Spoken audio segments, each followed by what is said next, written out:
आइए तो एक्सरसाइज के सेकंड क्वेश्चन में जो थर्ड सब क्वेश्चन है वो देखते हैं। हमें पूछा गया है कि determine if the points are collinear और नॉट। मुझे बताना है कि पॉइंट्स कोलिनियर है या नहीं है। तो कोलिनियर है या नहीं है ये बताने के लिए मुझे क्या करना पड़ेगा, 3 डिस्टेंस ढूंढने पड़ेंगे। Distance R D, distance D S, distance R S. ये तीनों डिस्टेंस ढूंढने के बाद मुझे देखना होगा कि जो लार्जेस्ट डिस्टेंस है वो बाकी 2 डिस्टेंसेस के सम के बराबर आ रहा है या नहीं आ रहा है। अगर लार्जेस्ट डिस्टेंस बाकी 2 के सम के बराबर आया तो पॉइंट्स कोलिनियर हैं, वरना पॉइंट्स कोलिनियर नहीं हैं। तो सबसे पहले मैं 3 डिस्टेंस निकालता हूँ। 3 डिस्टेंस कैसे निकालेंगे, डिस्टेंस फार्मूला से बहुत बारी हो गया है अब। तो ये तो गिवन मैंने लिख दिया। गिवन के बाद मैं लिखता हूँ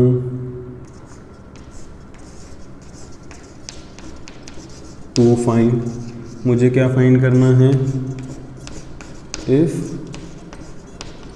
points are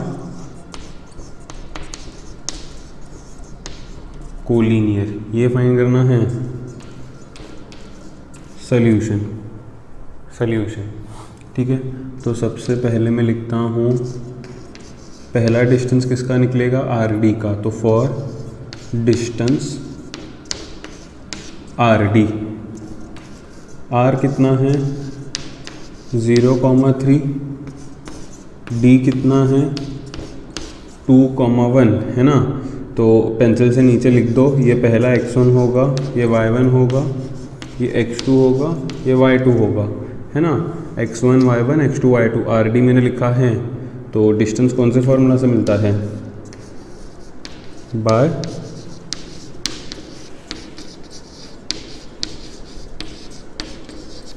distance formula. Distance का फॉर्मूला क्या है, root of x2 minus x1 square plus y2 minus y1 square. x2 कितना है 2 माइनस x1 कितना है 0 उसका स्क्वायर, प्लस y2 कितना है 1 माइनस y1 कितना है 3 उसका स्क्वायर। 2 माइनस 0 2 उसका स्क्वायर। 1 माइनस 3 करेंगे तो अंदर क्या बचेगा बच्चों, -2 बचेगा उसका स्क्वायर, है ना। तो ये 2 का स्क्वायर 4 हो जाएगा, प्लस है बीच में, नेगेटिव नंबर का स्क्वायर हमेशा पॉजिटिव आता है, तो -2 का स्क्वायर भी पॉजिटिव 4 ही होगा। तो 4 + 4 8 होता है। 8 के फैक्टर्स मैंने बताए थे 2 × 2 × 2 होते हैं। तो 2 2 का 1 2 बाहर निकलेगा, 1 2 अंदर ही रह जाएगा। तो ये हो जाएगा 2√2 यूनिट्स। तो इसको 1 बोल के हाल फिलहाल रख देते हैं। तो सबसे पहले डिस्टेंस आर डी ढूंढा मैंने, आर डी का डिस्टेंस ढूंढा। अब आर डी के बाद डी एस का डिस्टेंस ढूंढते हैं। मैं लिखता हूँ for distance D S, for distance D S. D कितना है 2,1 और एस कितना है 3,-1। फिर से ये x1 y1 x2 y2 हम लोग लिखेंगे। डिस्टेंस कौन से फॉर्मूला से ढूंढेंगे,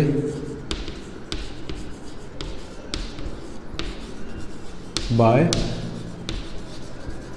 डिस्टेंस फार्मूला से।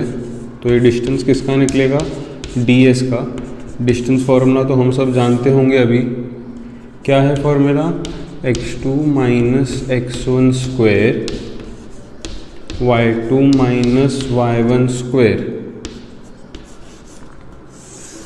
तो ये क्या हो जाएगा देखना है यहाँ पे, x2 के जगह पे x2 रखते हैं, x2 कितना है 3, माइनस x1 की जगह पे x1 रखते हैं, x1 कितना है 2 उसका स्क्वायर, प्लस y2 की जगह पे y2 रखते हैं, y2 कितना है -1, माइनस है बीच में, है ना। y2 की जगह पे y2 रखा -1, उसको ब्रैकेट में दे सकते हो। फिर माइनस है y1 कितना है 1 उसका स्क्वायर। अब 3 - 2 कितना हो जाएगा 1 का स्क्वायर हो जाएगा प्लस यहाँ पे क्या होगा, अगर मैं ये ब्रैकेट अंदर वाला हटाऊँ तो -1 वैसे ही रहेगा और एक -1 है का स्क्वायर। अब देखना यहाँ पे क्या हो जाएगा, 1 का स्क्वायर चाहिए तो 1 लिख दो यहाँ पे, प्लस ये क्या होगा, माइनस माइनस प्लस होगा, 1 + 1 2 होगा, दोनों को माइनस इसलिए माइनस साइन देना पड़ेगा का स्क्वायर। तो यहाँ पे क्या होगा, -2 का स्क्वायर, अच्छा ठीक है, 1 का स्क्वायर 1 प्लस -2 का स्क्वायर पॉजिटिव 4 ही आएगा, तो 4 + 1 √5 यूनिट्स इसका आंसर आएगा। इसको 2 बोल के रखो। तो सबसे पहले मैंने RD ढूंढा है, फिर DS ढूंढा है, अब RS ढूंढेंगे। तो मैं यहाँ पे लिखता हूँ फॉर डिस्टेंस RS, R कितना है 0,3, S कितना है 3, -1, तो ये x1 है, ये y1 है, ये x2 है, ये y2 है। तो मैं लिखता हूँ by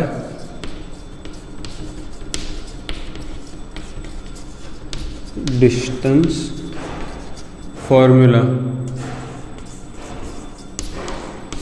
distance RS, distance RS का फॉर्मूला क्या है, x2 - x1 square y2 - y1 square.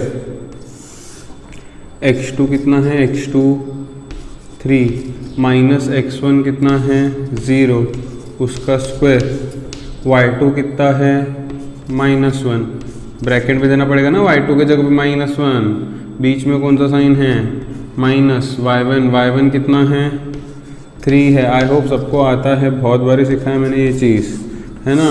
तो ये क्या हो जाएगा, देखो ज़रा यहाँ पे 3 - 0 3 उसका स्क्वायर, प्लस ये क्या हो जाएगा, ये -1 वैसे ही रह जाएगा, अगर ये ब्रैकेट हटाया तो मैंने, आगे -3 का स्क्वायर। तो ये क्या हो जाएगा, 3 का स्क्वायर 9 लिख देता हूँ, माइनस माइनस प्लस हो जाएगा, तो 3 + 1 4 हो जाएगा, दोनों को माइनस आएंगे तो माइनस दे देंगे, उसका स्क्वायर। तो ये क्या हो जाएगा पता है, ये 9 वैसे ही रहेगा, -4 का स्क्वायर, नेगेटिव नंबर का स्क्वायर पॉजिटिव आता है, तो 4 का स्क्वायर 16 आएगा, जिसका एडिशन 25 होगा और जिसका स्क्वायर रूट 5 यूनिट्स आएगा। इसको 3 बोलते हैं, ठीक है। यहाँ पे लिखता हूँ फ्रॉम 1 to 3। लार्जेस्ट डिस्टेंस देखो कौन सा है, अगर कंपेयर नहीं करने आ रहा है, क्योंकि ये अगर लास्ट स्टेप में, क्योंकि यहाँ पे रूट नहीं है, इन दोनों के पास रूट है, तो अगर कंपेयर करना है तो जो ऐसा लास्ट स्टेप था जहाँ पे रूट के अंदर फाइनल टर्म आया था उसको कंपेयर करो। जैसे यहाँ पे रूट 25 है, यहाँ पे रूट 5 है और यहाँ पे रूट 8 है ना। तो सबसे बड़ा तो रूट 25 हुआ ऐसे में, अच्छा सबसे बड़ा रूट 25 हुआ, तो रूट 25 बाकी दो के एडिशन से बनता है क्या, रूट 5 + रूट 8, है ना। क्योंकि इन दोनों के रेडिकंट्स अलग अलग है, ये दोनों ऐड ही नहीं होंगे, मतलब रूट 25 इन दोनों से बन ही नहीं पाएगा, क्योंकि ये दोनों ऐड नहीं होंगे, इनके रेडिकंट अलग है, मतलब रूट के अंदर वाला नंबर अलग है ना। अगर रूट के अंदर वाला नंबर अलग रहा तो कभी भी वो ऐड नहीं होते हैं। कोलिनियरिटी का जो कंडीशन है वो क्या कहता है कि सबसे बड़ा डिस्टेंस जो है वो बाकी दो के एडिशन के बराबर होना चाहिए। सबसे बड़ा डिस्टेंस जो है वो बाकी दो के एडिशन के बराबर नहीं हो सकता, क्योंकि बाकी दो ऐड ही नहीं होंगे, है ना। तो इसलिए from 1, 2 and 3 as largest distance is not equal to sum of remaining 2 distances. इसके नीचे लिखना therefore points are not collinear, है ना। तो बहुत आसानी से ये सम भी हम लोगों ने कर लिया, जहाँ पे सिर्फ 3 डिस्टेंस ढूंढे, RD, DS और RS। आई होप सबको ये सम समझ में आया होगा। फटाफट स्क्रीन को पॉज करके इसे नोट कर लीजिए।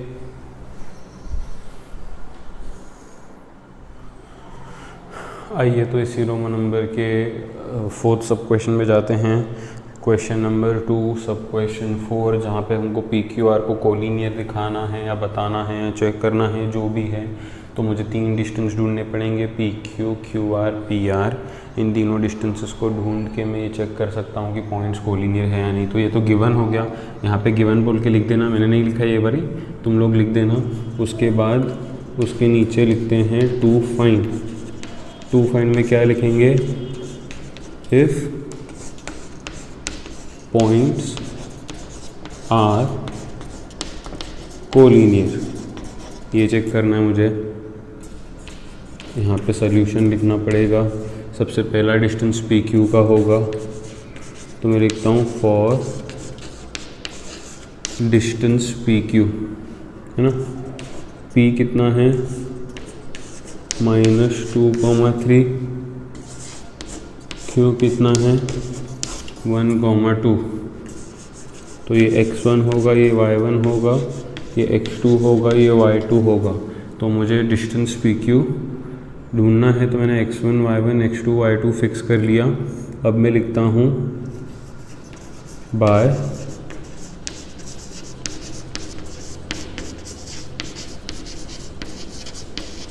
Distance formula. तो डिस्टेंस P टू Q को डिस्टेंस फार्मूला से ढूंढेंगे। डिस्टेंस फार्मूला क्या है, x2 minus x1 square, y2 minus y1 square.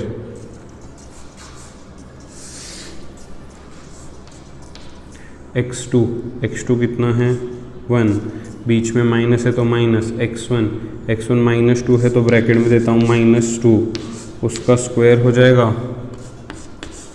Plus y2 की जगह पे y2 कितना है 2, माइनस y1 की जगह पे y1 कितना है 3, उसका स्क्वायर हो जाएगा। तो ये क्या हो जाएगा 1। जब दो माइनस साथ में आते हैं बीच में तो उसको प्लस कर देते हैं, माइनस माइनस प्लस हो गया, आगे क्या है 2, उसका स्क्वायर है, प्लस ये क्या होगा 2 - 3, 2 - 3 क्या होगा -1 हो जाएगा। बड़े नंबर का साइन देखते हैं ना, 3 का साइन माइनस है, हर एक टर्म का साइन उसके पहले होता है, तो 3 का साइन माइनस है, तो बड़े नंबर का साइन माइनस है, इसलिए माइनस आया। अब मैं थोड़ा सा इसमें डायरेक्ट करता हूँ चीज़ों को। देखो 2 + 1 कितना होगा 3, और ये 3 का क्या है स्क्वायर है, 3 का स्क्वायर कितना आएगा 9, प्लस -1 का स्क्वायर कितना होगा 1, स्क्वायर हमेशा पॉजिटिव ही आता है, तो 9 + 1 क्या होगा √10 यूनिट्स। इसको 1 बोल के रख देते हैं हाल फिलहाल, है ना। तो सबसे पहले मैंने डिस्टेंस पी क्यू ढूंढा, पी क्यू के बाद कौन सा ढूंढेंगे, क्यू आर ढूंढेंगे। तो यहाँ पे मैं लिखता हूँ for distance Q to R. तो पहले क्यू लिखो, क्यू कितना है 1, 2, फिर आर लिखो, आर कितना है 4, 1। पेंसिल से नीचे लिख दो, ये x1 है, ये y1 है, ये x2 है, ये y2 है, ताकि कन्फ्यूजन ना हो। डिस्टेंस ढूंढना इसलिए बाय डिस्टेंस फॉर्मूला, है ना। तो बाय डिस्टेंस फॉर्मूला अगर हम लोग करेंगे तो डिस्टेंस क्यू टू आर जो होगा डिस्टेंस फार्मूला से मिल जाएगा हमको। हम सभी को डिस्टेंस फार्मूला भी आता होगा क्योंकि बहुत सारे सम सभी उसी पे हम लोगों ने कर लिए हैं, है ना। तो ये डिस्टेंस फार्मूला लिख दिया। डिस्टेंस फार्मूला लिखने के बाद हम लोग उन पे वैल्यूज़ जो है सब्सटीट्यूट करते हैं। x2 का वैल्यू कितना है 4 है, बीच में माइनस है। x1 का वैल्यू कितना है 1 है, उसका स्क्वायर।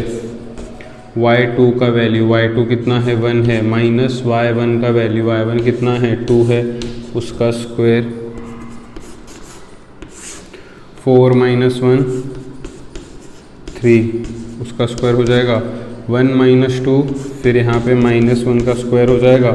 तो यहाँ पे 3 का स्क्वायर कितना होता है 9 होता है, -1 का स्क्वायर कितना होगा 1 होगा। अगेन ये √10 यूनिट्स आ जाएगा, है ना। इसको हम लोग 2 मान के छोड़ देते हैं। डिस्टेंस QR हो गया। QR के बाद डिस्टेंस PR ढूंढेंगे। तो मैं लिखता हूँ फॉर डिस्टेंस PR। P कितना है -2, 3। r कितना है 4, 1। तो ये x1, ये y1, ये x2, ये y2 बाय डिस्टेंस फॉर्मूला, है ना। तो डिस्टेंस फॉर्मूला से डिस्टेंस PR ढूंढेंगे। डिस्टेंस PR का फॉर्मूला क्या है, x2 minus x1 square, y2 minus y1 square.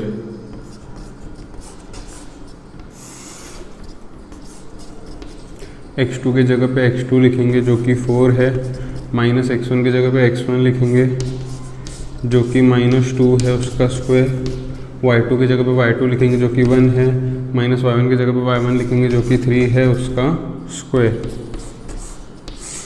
तो ये क्या हो जाएगा 4 माइनस माइनस +2 हो जाएगा उसका स्क्वायर, +1 माइनस 3 -2 का स्क्वायर हो जाएगा। तो ये क्या हो जाएगा 4 + 2 6 का स्क्वायर हो जाएगा, और ये तो -2 का स्क्वायर है ही, ऑलरेडी सिंप्लीफाइड फॉर्मेट में है वो। तो 6 का स्क्वायर कितना होता है 36, और 2 का स्क्वायर कितना होता है 4। नेगेटिव है लेकिन स्क्वायर तो पॉजिटिव ही आएगा, तो इसका आंसर कितना आएगा √40। इन दोनों को ऐड करेंगे तो 40 आराम से सिंप्लीफाई होता है। 40 का सिंप्लीफिकेशन है 2, 20, 2, 10, 2, 5, 5, 1, मतलब 2 2 का 1 2 बाहर निकलेगा, 2 2 का 1 2 बाहर निकलेगा, अंदर क्या बचेगा 2 और 5, 2 5 का कितना होता है 10 होता है, तो ये 2√10 हो जाएगा। आई होप सबको समझा होगा ये। इसको 3 बोलते हैं, इसको 3 बोलते हैं, ठीक है। तो अभी सबसे बड़ा डिस्टेंस कौन सा है, अच्छा इधर सामने कुछ भी नहीं, मतलब 1√10 होगा, ये भी 1√10 होगा, तो ये 1√10 और 1√10 और 2√10 सबसे बड़ा कौन सा है, ऑब्वियसली 2√10 सबसे बड़ा है। तो हमें क्या चेक करना होता है, जो सबसे बड़ा डिस्टेंस है क्या वो बाकी दो के एडिशन के बराबर है, तो सबसे बड़ा डिस्टेंस तो 2√10 है, वो तो फिक्स कर लिया दिमाग में। अभी बाकी दो डिस्टेंसेस का एडिशन करो, 1√10 + 1√10, ये बार रेडिकन सेम है, √10 रेडिकन सेम है तो ऐड हो सकता है, 1√10 + 1√10, 1 + 1 2√10 हो जाएगा। 1√10 और 1√10 है ना, तो 1√10 + 1√10 2√10 हो जाएगा, मतलब इन दोनों का एडिशन वो 2√10 लार्जेस्ट डिस्टेंस के बराबर आया। अगर ऐसा आता है तो हम लोग पॉइंट्स को कोलिनियर बोलते हैं। तो मैं लिखता हूँ यहाँ पे फ्रॉम 1 2 3 लार्जेस्ट डिस्टेंस कौन सा है PR, distance PR is equals to distance PQ plus distance QR, therefore points PQ are collinear. I hope सबको कोलिनियर है कि नहीं, ये किस तरीके से चेक करना है ये भी आता होगा, तो ये फटाफट पॉज करके नोट कर लो ताकि अगले क्वेश्चन पे हम लोग बढ़ें।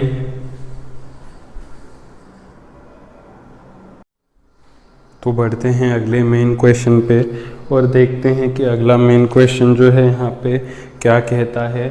अगले मेन क्वेश्चन में लिखा है find the point on x axis which is equi distant from A and B। Equi distant का मतलब होता है इक्वल डिस्टेंस, इक्वी डिस्टेंट का मतलब होता है इक्वल डिस्टेंस। मुझे एक ऐसा पॉइंट ढूंढना है x एक्सिस पे जिसका डिस्टेंस पॉइंट A से और B से इक्वल हो, है ना। एक ऐसा पॉइंट ढूंढना है x एक्सिस पे जिसका डिस्टेंस A से और B से इक्वल हो। अच्छा, एक चीज़ हम लोगों को नोटिस करनी है और समझनी है यहाँ पे, मुझे एक ऐसा पॉइंट ढूंढना है जो A से और B से इक्वल डिस्टेंस पे हो, ठीक है, ये बात तो ठीक है। अब मान लो कोई पॉइंट अगर x एक्सिस पे है भी, है ना, जैसे मान लो ये 2 है, ये 4 है, ये -2 है, ये -5 है, जो भी है ना। तो अगर कोई भी पॉइंट x एक्सिस पे आता है ना, तो ध्यान देना उसको y कोऑर्डिनेट नहीं होता है। अगर पॉइंट एक्स एक्सिस पे है तो उसका वाई कोऑर्डिनेट नहीं होता है, इसलिए हम लोग उसको 2,0 लिखते हैं। जैसे ये 4 है, इसको वाई कोऑर्डिनेट नहीं दिखेगा क्योंकि ये एक्सिस पे आता है ना, एक्स एक्सिस पे आता है, तो इसका वाई कोऑर्डिनेट दिखेगा ही नहीं, होगा ही नहीं मतलब, तो ये 0 माना जाता है। ये इसी लाइन पे आ रहा है ना पॉइंट, एक्सिस पे ही आ रहा है ना पॉइंट, तो एक्सिस पे आने के वजह से इसको -2,0 लिखेंगे, क्योंकि एक्स एक्सिस पे आ रहा है तो उसका एक्स तो होगा लेकिन वाई नहीं होगा। सेम वाई एक्सिस के लिए है, सपोज वाई एक्सिस पे यहाँ पे 6 है, तो क्योंकि ये वाई एक्सिस पे आ रहा है पॉइंट तो उसका एक्स नहीं होगा, एक्स नहीं होगा। सपोज ये वाई एक्सिस पे आ रहा है -4, तो उसका एक्स नहीं होगा, है ना, पहले x होता है दूसरा y होता है, पहले x होता है दूसरा y होता है, पहले x होता है दूसरा y होता है। तो कभी भी पॉइंट अगर x एक्सिस पे आता है तो उसका y 0 बनेगा, और पॉइंट अगर y एक्सिस पे आता है तो x 0 बनेगा। ये चीज़ तो फिक्स कर लो दिमाग में, है ना। क्या चीज़ फिक्स करनी है दिमाग में, x एक्सिस पे अगर पॉइंट आया तो y को 0 कंसीडर करना होगा, और y एक्सिस पे अगर पॉइंट आया तो x को 0 कंसीडर करना होगा। x एक्सिस के लिए y 0, y एक्सिस के लिए x 0, x एक्सिस के लिए y 0, y एक्सिस के लिए x 0 कंसीडर करते हैं। तो ये बात तो आई होप सबको समझ में आ गई, है ना। अब उन लोगों ने क्या बोला है, अगर मैं एक शॉर्ट में डायग्राम से समझाने की कोशिश करूं तो उन लोगों ने 2 पॉइंट्स दिए हैं -3,4, है ना। -3,4 मान लो यहाँ पे आता है कोई पॉइंट -3,4, ये पॉइंट A है अपना, और एक पॉइंट है 1,-4, है ना। एक पॉइंट है 1,-4, यहाँ पे कोई पॉइंट आता है मान लो B, है ना।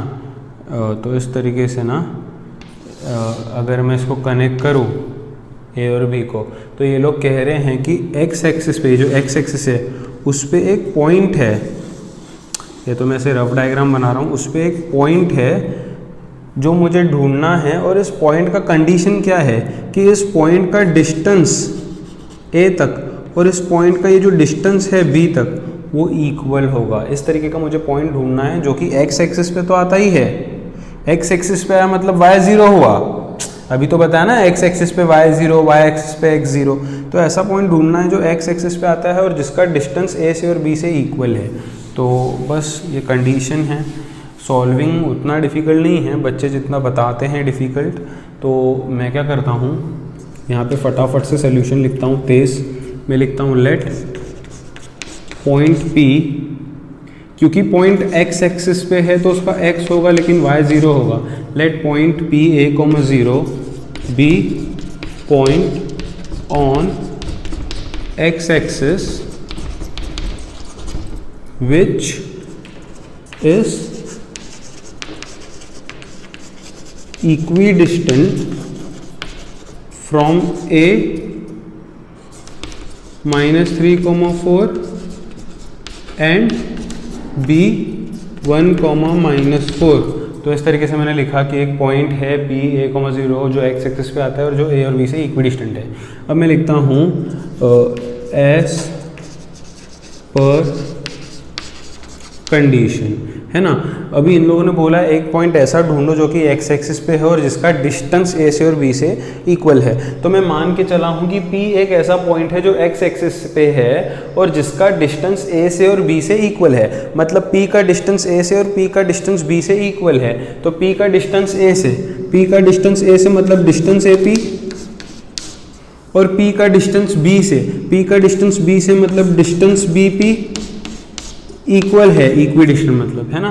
तो ये इस तरीके से कंडीशन बन गया। एक चीज़ हमेशा याद रखो, डिस्टेंस के फॉर्मूला में, डिस्टेंस का फॉर्मूला क्या है, डिस्टेंस का formula √x2 - x1² + y2 - y1²।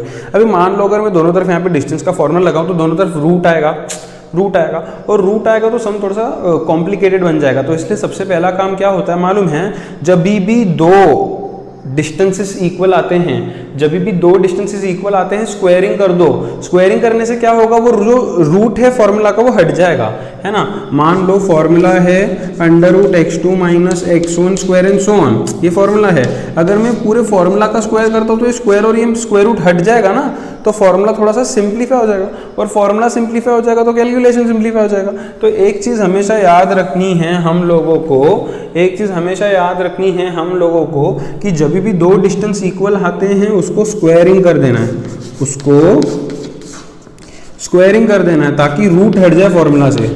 लेकिन ये कब करना है, जब दो डिस्टेंसेस इक्वल हो। यहाँ पे ब्रैकेट में क्या लिखेंगे, स्क्वायरिंग बोथ साइड्स। एक बार स्क्वायरिंग हो गया तो अब फॉर्मूला में रूट तो आएगा नहीं, क्योंकि ये स्क्वायर की वजह से वो रूट हट गया समझो। तो अब फॉर्मूला क्या बचेगा, रूट तो नहीं आएगा, तो फॉर्मूला बचेगा x2 - x1 square y2 - y1 square. Same चीज़ यहाँ पे होगी, x2 - x1 square y2 - y1 square. Then ये तो बहुत बढ़िया हो गया यहाँ पे, है ना। अब मैं वैल्यूज़ ध्यान से पुट करता हूँ ए पी के लिए। एक चीज़ हमेशा याद रखो, जो भी पॉइंट ढूंढना है ना, अभी मुझे पी ढूंढना है, उसको x2 y2 बोल दो। x2 y2 बोलने पे क्या होता है, वो x2 मतलब पहले आ जाता है ब्रैकेट में पहले आया तो उससे थोड़ी सी मदद मिलती है आगे हमको सॉल्व करने में, है ना। तो सबसे पहले है ए पी में ए को मैं बोलता हूँ x1 y1, ए को मैं क्या बोलता हूँ x1 y1, और P तो x2 y2 है ही, है ना। ए पी में A को x1 y1 बोला है, P को x2 y2 बोला है। वैल्यू सब्स्टिट्यूट करता हूँ मैं। x2 कितना है अपना A है, x2 कितना है अपना A है, माइनस x1 कितना है अपना -3 है, उसका स्क्वायर, प्लस y2 कितना है अपना 0, बीच में माइनस y1 कितना है अपना y1 4, उसका स्क्वायर हो जाएगा। अभी बी पी के लिए, P को तो ऑलरेडी x2 y2 बोला है, तो B को यहाँ पे x1 y1 बोल दो, है ना। x2 तो अपना A ही है, फिर से A माइनस ये बार x1 कितना होगा 1, उसका स्क्वायर, प्लस y2 कितना है अपना 0, माइनस y1 कितना ये बारी -4, उसका स्क्वायर हो जाएगा। थोड़ा सा ध्यान देना है यहाँ पे, ये क्या हो जाएगा पता है, A माइनस क्या हो जाएगा +3 द स्क्वायर, यहाँ पे 0 -4 -4 द स्क्वायर इक्वल टू, यहाँ पे क्या होगा A -1 को वैसे ही रखता हूँ मैं, 0 माइनस प्लस हो जाएगा, 0 + 4 का स्क्वायर हो जाएगा। अभी यहाँ पे एक चीज़ हमेशा याद रखो, एक तो मैंने ठीक है, यहाँ पे एक चीज़ याद रखो जो मैं बोलने जा रहा हूँ, a + b होल स्क्वायर का एक्सपांशन क्या है, a² + 2ab + b स्क्वायर, यही है एक्सपांशन। तो इसको मैं क्या लिखूँगा पता है, a² + 2 × a × b + b square, है ना। बीच तो ये a + 3 का ये एक्सपांशन मिला, फिर बीच में क्या है प्लस है, -4 का स्क्वायर 16, स्क्वायर हमेशा पॉजिटिव होता है। फिर से यहाँ पे a - b होल स्क्वायर है, फॉर्मूला क्या होगा a² - 2ab + b स्क्वायर। ये a - b का पूरा एक्सपांशन मिला, फिर बीच में क्या है +4 का स्क्वायर कितना होगा 16। तो मैं क्या करूँगा, यहाँ पे +16 है, यहाँ पे +16 है, दोनों कैंसिल हो जाएंगे, +16 तो जो रह जाएगा उसको यहाँ पे आगे लिख देते हैं हम लोग, ये क्या है a का स्क्वायर, तो ये a² हो जाएगा, प्लस है 2 3 = 6, और ये a है 6a हो जाएगा, प्लस 6a + 3 का स्क्वायर 9 हो जाएगा, +3 का स्क्वायर 9 हो जाएगा, इक्वल्स टू a का स्क्वायर a² हो जाएगा। फिर यहाँ पे क्या है माइनस है, माइनस हो जाएगा 2 × 1 2 × a हो जाएगा, तो ये 2 × 1 2 × a 2a हो जाएगा, प्लस 1 का स्क्वायर 1 रहेगा। एक चीज़ हमेशा याद रखो, LHS में RHS में सेम टर्म्स कैंसिल होते हैं, जैसे LHS में +16 था, RHS में +16 था, कैंसिल हो गया। यहाँ पे भी देखो LHS में a² है, RHS में a² है, साइन भी सेम है ना, साइन टर्म के पहले होता है, टर्म के बाद में नहीं, टर्म के पहले होता है, ये कैंसिल हो गया। अब यहाँ पे बचा 6a + 9 -2a + 1। अभी a को a की तरफ भेजता हूँ, ये 6a है, -2a इधर आया तो +2a हो जाएगा, ये 1 है, +9 उधर गया तो -9 हो जाएगा, तो ये कितना हो जाएगा 8a इक्वल्स टू -8 हो जाएगा। तो a का वैल्यू क्या मिलेगा, -8 डिवाइड बाई 8, कैंसिल होके ये 1 हो जाएगा, तो a का वैल्यू आया -1। तो मैं लिखता हूँ देयरफॉर, मुझे पॉइंट मिल गया, देयरफॉर पॉइंट P क्या था, a, 0, a -1 है ना, -1, 0 is equidistant from A and B। तो कुछ नहीं है, सब मुश्किल नहीं है। तो मैंने सबसे पहले पॉइंट x एक्सिस पे था, इसलिए y0 कंसिडर करके एक पॉइंट कंसिडर किया a, 0। y0 क्यों कंसिडर किया, क्योंकि x एक्सिस पे है, वो इक्वी डिस्टेंस है a से और b से। इक्वी डिस्टेंस का मतलब जो है इन दोनों का डिस्टेंस AP का और PB का डिस्टेंस इक्वल होगा। तो वो मैंने लिखा, जब भी दो डिस्टेंस इक्वल होते तो स्क्वायर करो, स्क्वायर करने से क्या होता है, फॉर्मूला से रूट हट जाता है, रूट हट गया तो सिंप्लीफिकेशन आसानी से हो जाता है। बस फिर मैंने ढंग से वैल्यू सब्सटीट्यूट करे हैं और एक्सपांड करा है। एक चीज़ याद रखो, जो भी मुझे ढूंढना है उसको x2 y2 कहो, ताकि वो पहले आ जाए और फॉर्मूला में इजीली एक्सपांड हो जाए, है ना। तो बस कैंसलेशन करके, बेसिक सिंप्लीफिकेशन करके हम लोगों ने सबको ख़त्म किया है। मुश्किल नहीं है, ईजी है, ध्यान से कर लीजिए।